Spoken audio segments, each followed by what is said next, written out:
श्रीमद् भगवद गीता पंचम अध्याय। श्री भगवान ने चौथे अध्याय में कर्म तथा पदार्थों का स्वरूप से त्याग करके तत्वदर्शी महापुरुष के पास जाकर ज्ञान प्राप्त करने की प्रचलित प्रणाली की प्रशंसा की और इसके लिए अर्जुन को आज्ञा दी। तत्व ज्ञान प्राप्त करने की इस प्रणाली में कर्मों का स्वरूप से त्याग करके एकांत में परमात्म तत्व का मनन करना आवश्यक है। अर्जुन के मन में पहले ही युद्ध रूप कर्म न करने का भाव था, क्योंकि वे अपना कल्याण चाहते थे और युद्ध को पाप समझते थे। अतः अर्जुन ने समझा कि भगवान मेरे लिए इस प्रकार कर्मों का स्वरूप से त्याग करके ज्ञान प्राप्ति के लिए साधन करने को कहते हैं। फिर आगे भगवान ने कहा कि उसी तत्व ज्ञान को साधक कर्म योग के द्वारा अवश्य ही स्वयं अपने आप में प्राप्त कर लेता है। भाव यह है कि कर्म योग के साधक को ज्ञान प्राप्ति के लिए दूसरे साधनों की तथा तत्वदर्शी महापुरुष के पास जाकर निवास करने की कोई आवश्यकता नहीं है। इससे स्पष्ट ही तत्व ज्ञान की प्राप्ति में कर्म योग की विशेष रूप से प्रशंसा हुई है। इस प्रकार अर्जुन ने ज्ञान प्राप्त करने की प्रचलित प्रणाली की प्रशंसा सुनी और विधि पद से उस प्रणाली से ज्ञान प्राप्त करने की अपने लिए विशेष आज्ञा मानी। फिर कर्मयोग की प्रशंसा सुनी।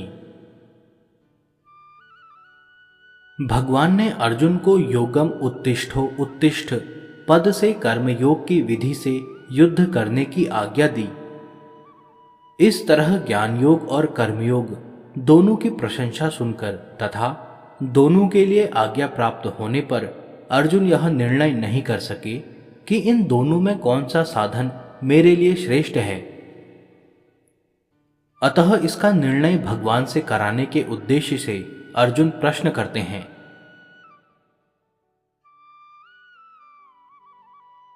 अर्जुन बोले, हे कृष्ण, आप कर्मों का स्वरूप से त्याग करने की और फिर कर्म योग की प्रशंसा करते हैं।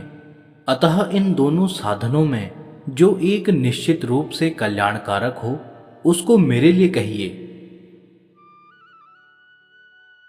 अब भगवान अर्जुन के प्रश्न का उत्तर देते हैं।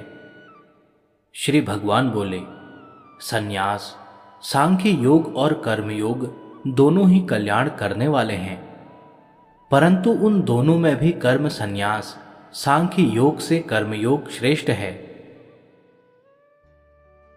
अब भगवान कर्म योग को श्रेष्ठ कहने का कारण बताते हैं। हे महाबाहो, जो मनुष्य न किसी से द्वेष करता है और न किसी की आकांक्षा करता है, वह कर्म योगी सदा सन्यासी समझने योग्य है, क्योंकि द्वंद्वों से रहित मनुष्य सुखपूर्वक संसार बंधन से मुक्त हो जाता है।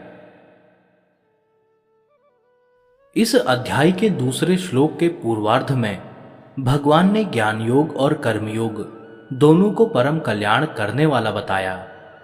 उनकी व्याख्या अब आगे के 2 श्लोकों में करते हैं। बेसमझ लोग सांख्य योग और कर्मयोग को अलग अलग फल वाला कहते हैं, न कि पंडित जन, क्योंकि इन दोनों में से एक साधन में भी अच्छी तरह से स्थित मनुष्य दोनों के फल रूप परमात्मा को प्राप्त कर लेता है।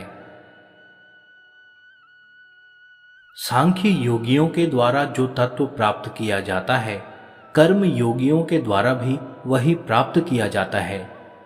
अतः जो मनुष्य सांख्य योग और कर्म योग को फल रूप में एक देखता है, वही ठीक देखता है।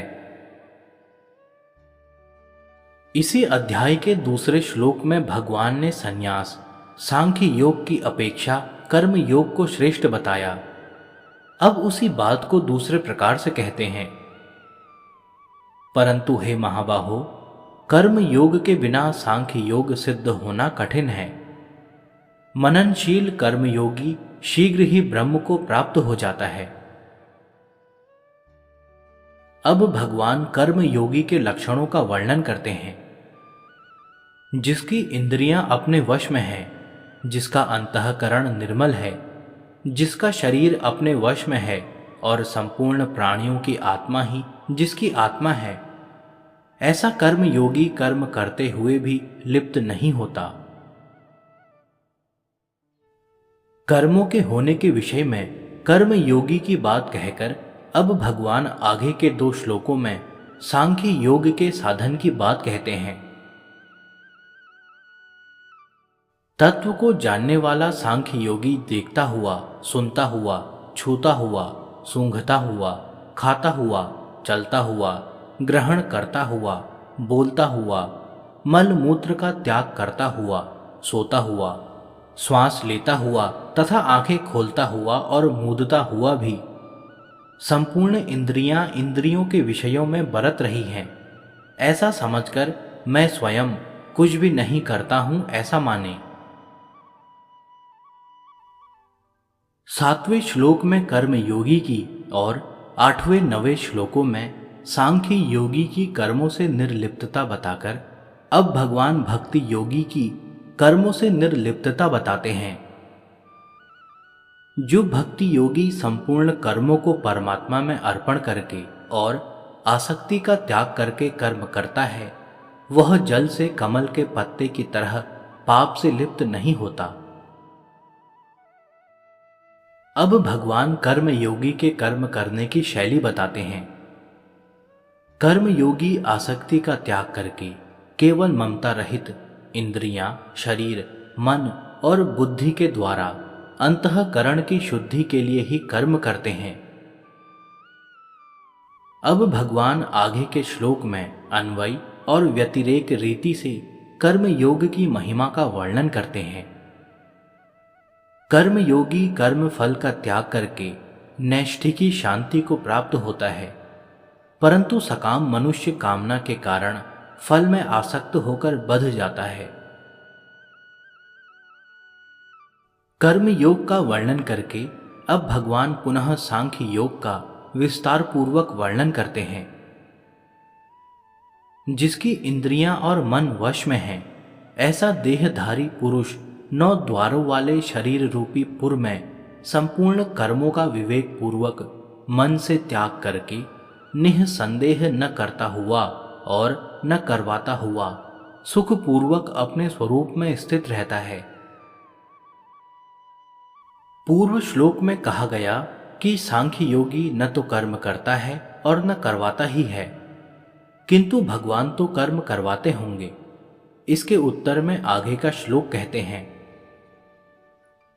परमेश्वर मनुष्यों के न कर्तापन की, न कर्मों की और न कर्म फल के साथ संयोग की रचना करते हैं, किंतु स्वभाव ही बरत रहा है। जब भगवान किसी के कर्तव्य, कर्म और कर्म फल संयोग की रचना नहीं करते, तो फिर वे किसी के कर्मों के फलभागी कैसे हो सकते हैं? इस बात को आगे के श्लोक में स्पष्ट करते हैं।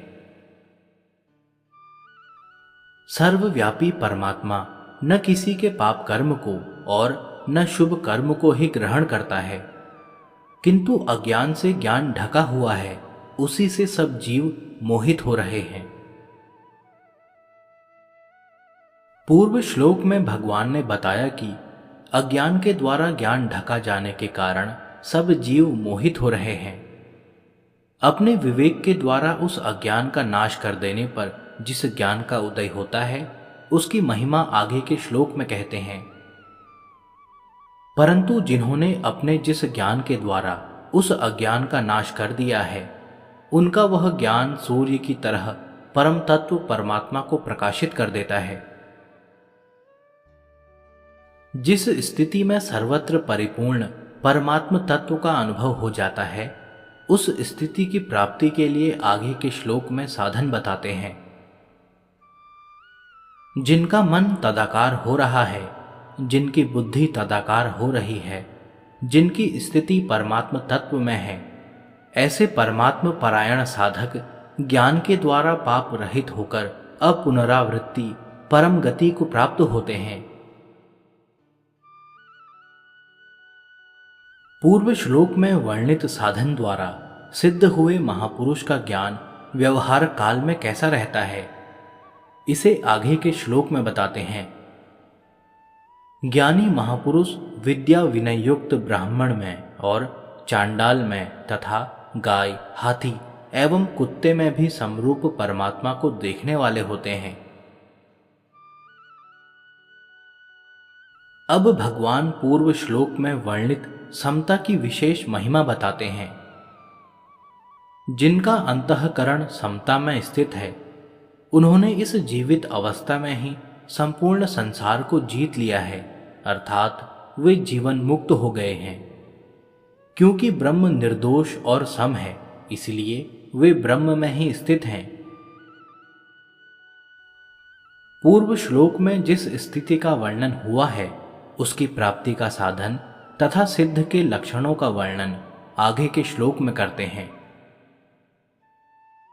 जो प्रिय को प्राप्त होकर हर्षित न हो और अप्रिय को प्राप्त होकर उद्विग्न न हो, वह स्थिर बुद्धि वाला, मूढ़ता रहित, ज्ञानी तथा ब्रह्म को जानने वाला मनुष्य ब्रह्म में स्थित है। ब्रह्म में अपनी स्वाभाविक स्थिति का अनुभव किस प्रकार होता है, इसका विवेचन आगे के श्लोक में करते हैं। बाह्य स्पर्श प्राकृत वस्तु मात्र के संबंध में आसक्ति रहित अंतःकरण वाला साधक अंतःकरण में जो सात्विक सुख है उसको प्राप्त होता है। फिर वह ब्रह्म में अभिन्न भाव से स्थित मनुष्य अक्षय सुख का अनुभव करता है। पूर्व श्लोक में भगवान ने विषयों से विरक्त पुरुष को अक्षय सुख की प्राप्ति बताई। अब विषयों से विरक्ति कैसे हो, इसका आगे के श्लोक में विवेचन करते हैं। क्योंकि हे कुंती नंदन, जो इंद्रियों और विषयों के संयोग से पैदा होने वाले भोग सुख हैं, वे आदि अंत वाले और दुख के ही कारण हैं। अतः विवेकशील मनुष्य उनमें रमण नहीं करता। पूर्व श्लोक में भगवान ने बताया कि संयोगजन्य सुख भोगने वाला दुखों से नहीं बच सकता, तो फिर सुखी कौन होता है, इसका उत्तर आगे के श्लोक में देते हैं। इस मनुष्य शरीर में जो कोई मनुष्य शरीर छूटने से पहले ही काम क्रोध से उत्पन्न होने वाले वेग को सहन करने में समर्थ होता है, वह नर योगी है और वही सुखी है। बाह्य संबंध से होने वाले सुख के अनर्थ का वर्णन करके अब भगवान आभ्यंतर तत्व के संबंध से होने वाले सुख की महिमा का वर्णन करते हैं। जो मनुष्य केवल परमात्मा में सुख वाला और केवल परमात्मा में रमण करने वाला है तथा जो केवल परमात्मा में ज्ञान वाला है, वह ब्रह्म में अपनी स्थिति का अनुभव करने वाला ब्रह्म रूप बना हुआ सांख्य योगी निर्वाण ब्रह्म को प्राप्त होता है। पूर्व श्लोक में भगवान ने निवृत्ति पूर्वक सांख्य योग की साधना बताई। अब आगे के श्लोक में प्रवृत्ति पूर्वक सांख्य योग की साधना बताते हैं। जिनका शरीर मन बुद्धि इंद्रियों सहित वश में है, जो संपूर्ण प्राणियों के हित में रत हैं, जिनके संपूर्ण संशय मिट गए हैं, जिनके संपूर्ण दोष नष्ट हो गए हैं, वे विवेकी साधक निर्वाण ब्रह्म को प्राप्त होते हैं। 24वें-25वें श्लोक में भगवान ने सांख्य योग के साधकों द्वारा निर्वाण ब्रह्म को प्राप्त करने की बात कही है। अब आगे के श्लोक में यह बताते हैं कि निर्वाण ब्रह्म की प्राप्ति होने पर उसका कैसा अनुभव होता है। काम क्रोध से सर्वथा रहित, जीते हुए मन वाले और स्वरूप का साक्षात्कार किए हुए सांख्य योगियों के लिए सब ओर से शरीर के रहते हुए अथवा शरीर छूटने के बाद निर्वाण ब्रह्म परिपूर्ण है। अब आगे के 2 श्लोकों में भगवान यह बताते हैं कि जिस तत्व को ज्ञान योगी और कर्म योगी प्राप्त करता है, उसी तत्व को ध्यान योगी भी प्राप्त कर सकता है। बाहर के पदार्थों को बाहर ही छोड़कर और नेत्रों की दृष्टि को भौहों के बीच में स्थित करके तथा नासिका में विचरने वाले प्राण और अपान वायु को सम करके, जिसकी इंद्रियां, मन और बुद्धि अपने वश में है, जो केवल मोक्ष परायण है तथा जो इच्छा, भय और क्रोध से सर्वथा रहित है, वह मुनि सदा मुक्त ही है। भगवान ने योग निष्ठा और सांख्य निष्ठा का वर्णन करके दोनों के लिए उपयोगी ध्यान योग का वर्णन किया। अब सुगमता पूर्वक कल्याण करने वाली भगवान निष्ठा का वर्णन करते हैं।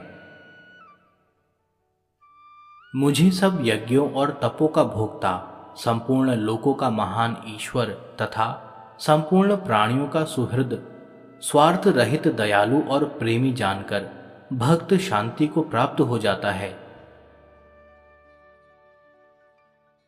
इस प्रकार ओम तत् सत इन भगवान नामों के उच्चारण पूर्वक ब्रह्म विद्या और योग शास्त्रमय श्रीमद् भगवद गीता उपनिषद रूप श्री कृष्ण अर्जुन संवाद में कर्म संन्यास योग नामक 5वां अध्याय पूर्ण हुआ।